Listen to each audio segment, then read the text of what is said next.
Alright mga kapatid, pag-usapan ulit natin ang mga nangyayaring kaguluhan ngayon sa Middle East. No? Sa ika-6 na araw ng palitan ng airstrike sa pagitan ng Israel at Iran. No? Ibinabala ni Iranian Supreme Leader Ayatollah Ali Khamenei ang posibleng pagsiklab ng digmaan, mga tol. Ayan na nga, nagkakaroon na nga ng digmaan eh.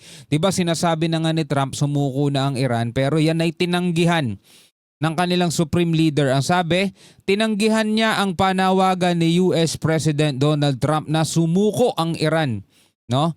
Yan ang ating aalamin mga kapatid. No? Ang sabi rito ni Ali Ayatollah Khamenei, hindi sila susuko.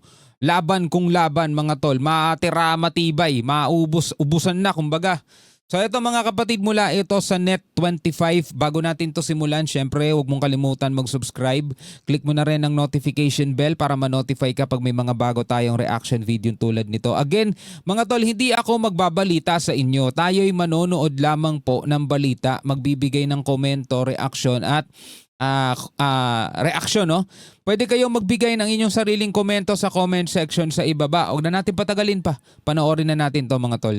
Sa pagpasok ng ika-6 na araw ng palitan ng airstrike sa pagitan ng Israel at Iran ay nanindigan si Iran Supreme Leader Ayatollah Ali Khamenei na hindi ito susuko sa harap ng banta ng Estados Unidos at Israel.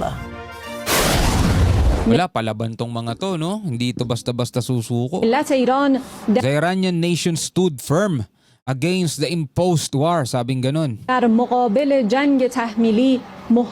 Just as it will stand firm against an imposed peace. And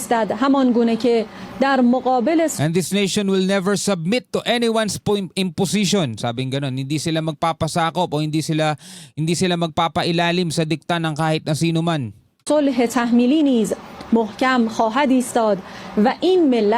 Ayatollah Khamenei also referred to the threatening and absurd remarks. Made by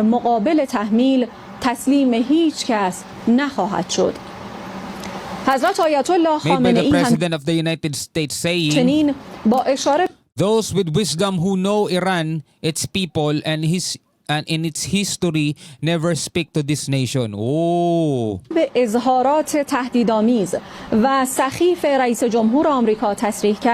the language of threats. Actually nga mga tol, may bagong pasok nga ng mga balita ngayon eh, no. Sa unang pagkakataon mga tol, pinakawalan ng Iran laban sa Israel yung kanilang mga hypersonic missile. Ang sabi nga dun sa ibang report, well, bibigyan natin yun ng reaction sa mga susunod. Wala rin daw nagawa yung mga Iron Dome ng Israel, no? Kasi hypersonic na yung pinakawalan ng Iran. اظهارات تهدیدآمیز و سخیف رئیس جمهور آمریکا تصریح کردند افراد با خرد Because the Iranian nation is not one that will surrender. Hindi daw sila susuko, mga tol. Hindi sila yung tipo ng susuko.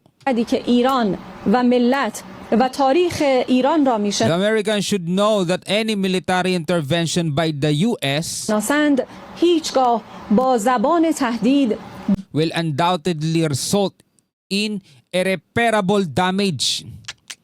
با این ملت Isang pagkasirang wala ng kaayusan, mga tol. Pinabala Pagkaayos. ng Iran. We must give a strong response to the terrorist Zionist regime. Terrorist din ang tawag nila sa sa Israel. We will show the Zionists no mercy o walang awa, no? Hindi na sila magpapakita pa ng awa sa Israel, mga tol. Iranian Supreme Leader ang pagsisimula ng digmaan sa pagitan nila ng Israel. که رژیم Zionist regime صهیونیستی made a اشتباه grave mistake. بزرگی کرد، خطای بزرگی کرد، غلطی کرد. It acted wrongly and by God's will, the consequences will bring it to ruin. No, pareho sila mga tol ay sinasabi nilang by God's will, di ba? Pareho silang gumagamit ng Panginoong Diyos. Pero syempre iba yung tinuturing nitong gods kasi iba naman yung relihiyon nito mga tol, no? Pero gayon pa man, alam naman natin mga tol na itong mga nangyayari ngayon sa pagitan ng Iran at saka ng Israel, kumbaga hindi man nabanggit, no, sa banal na kasulatan kung ano mga pangalan ng bansa. Pero Nangyayari na mga tol kung ano yung nakatakda kaya hindi na tayo dapat magulat Kung ito may lumaki palalo at umabot sa ikatlong digmaang pandaigdigan, hindi na tayo dapat magulat dun Kasi pinagpauna na yan nakasulat na yan sa Bible Di ba nga nilapitan ang Panginoong Hesukristo ng kanyang mga alagad habang nakaupo siya dun sa bundok ng Olibo? Sabing ganun, kailan magaganap itong mga sinasabi niya? Diba? At nagbigay siya ng ilan sa mga palatandaan, mga tol, mga tagutom, diba? Ngayon nakakaranas tayo ng ganun diba? Mga salot o diba nitong nakaraan lang mga tol, ang buong mundo ay pinadapa ng pandemya. Ngayon eto, digmaan. و عواقب او رو بیچاره خواهد کرد به توفیق الهی.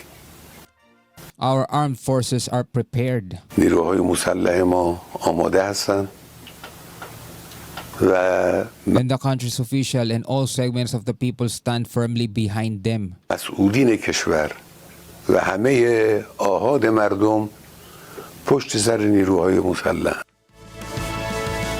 Tiniyak din niyang matinding pagganti sa anyay teroristang Zionist regime at hindi anya sila magpapakita ng awa sa mga umano'y Zionists. Nitong umaga, sinabi ng Israel na naglunsad sila ng mga serye ng strike sa Tehran. Binalaan din ng Iran ang mga Israeli sa paparating na missiles matapos na makapagtala ng mga pagsabog sa Tel Aviv matapos makalusot ang ilang missiles ng Iran sa Iron Dome ng Israel. مطلب آخر هم این که The President of the United States has recently opened his mouth to threaten us. Tinutukoy niya si Trump. اخیراً رئیس جمهور آمریکا زبان به He تهدید is both threatening and with a ridiculous and unacceptable statement, هم تهدید میکنه هم explicitly asking the Iranian nation to come and surrender to me. Sabing gano'n, sinasabi niyan to me yung si Trump, no? Na nananawagan si Trump na sumurrender na daw, sumuko na daw ang Iranian nation sa kanya, no? Kay Trump. یک بیان سخیف و غیر قابل When a person قبولی observes these از things, ملت he is ایران truly amazed. صریحاً میخواد که بیایید تسلیم من بشید. وقتی First, انسان they are این threatening چیزها رو someone who is مشاهده afraid of میکنه their واقعا threats. تعجب میکنه. اولا تهدید The رو Iranian nation has shown that به it is کسی not بکنن afraid in the face of که threats from از those تهدید who اونها threaten. میترسه. So yung sinasabi ni Trump, kung sa iba daw makakarinig nun, talagang susuko na at ma-amaze pa nga sabing ganun Kumbaga parang mapapabilib, ang galing ni Trump. No? Para lang daw yon sa mga takot doon sa mga banta ni Trump. Pero ang Iranian nation daw ay nagpakita ng hindi pagkatakot sa harap ng mga pagbabantang ganyan ni Trump o ng mga nagbabanta. و البته The آمریکایی‌ها Americans, those who are اونهایی familiar که with the politics of the region, با سیاست‌های این منطقه آشنا هستن میدانند که ورود know that آمریکا در این America's intervention قضیه in this matter is 100% to 100% their detriment. به ضرر اوست. اونچه که What they او will در این suffer in this زمینه regard is ضربه much خواهد greater than خورد what به مراتب Iran may. بیشتر است از اونچه Damage که America will suffer makes ایران military ممکنه intervention صدمه into. بخوره. صدمه آمریکا اگر ورود در این میدان بشه، ورود نظامی در این میدان بکنه، So gumanti siya ng banta sa sa Trump administration at saka sa US. No, mukhang talagang mga kapatid ay hindi na ito mapapahinto pa. No, pero sa isang interview kay Professor Renato De Castro, duda pa siya na ito'y mauuwi sa World War III. No, duda pa siya diyan mga tol. Pero etong nangyayari ngayon sa pagitan ng Iran at saka ng Israel, 'di ba binigyan natin ng reaction video kanina mga tol kung sino ang may edge, kung sino ang mas lamang sa puwersa nitong dalawa.